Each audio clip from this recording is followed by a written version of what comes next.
ayat Al-Quran tambah hari memang sejak dulu meyakinkan, tapi terasa memang di akhir zaman ini Allah nampakkan semuanya. Gaya Fir'aun sudah dinampakkan,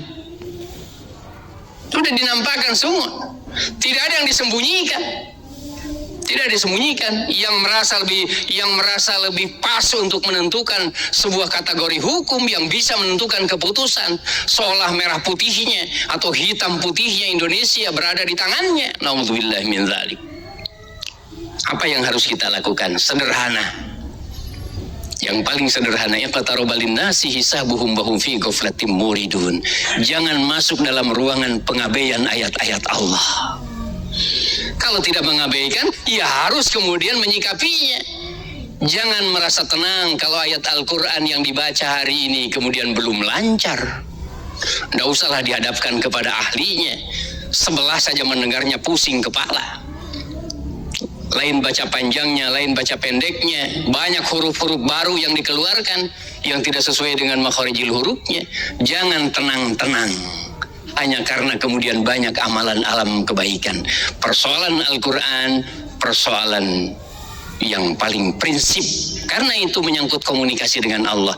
Kalau alat komunikasi kita dengan Allah sudah rusak, ya bagaimana pula kemudian kita bisa memahami apa yang Allah sampaikan kepada kita. Kalau dalam keadaan usia 70 tahun kemudian baru kembali sadar untuk memperbaiki bacaan Al-Quran, mau mengambil kembali hajat untuk lebih banyak baca Al-Quran dibandingkan dengan baca HP. Dengan berita hari ini menarik, besok sudah membosankan.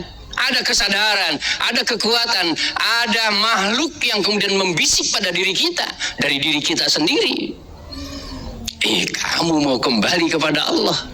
Bilanganmu sudah tidak cukup lagi untuk mengatakan muda. Terus kemudian dia belajar, mati dalam keadaan belajar Al-Quran. Insya Allah, idza ahabba ahadukum ayyuhadzitsa rabbahu falyaqra'il Quran. Allah akan menerimanya bahwa kita sedang menyikapi Quran sebagai alat dialog dengan Allah, bukan lagi sekedar mencari pahala semata-mata.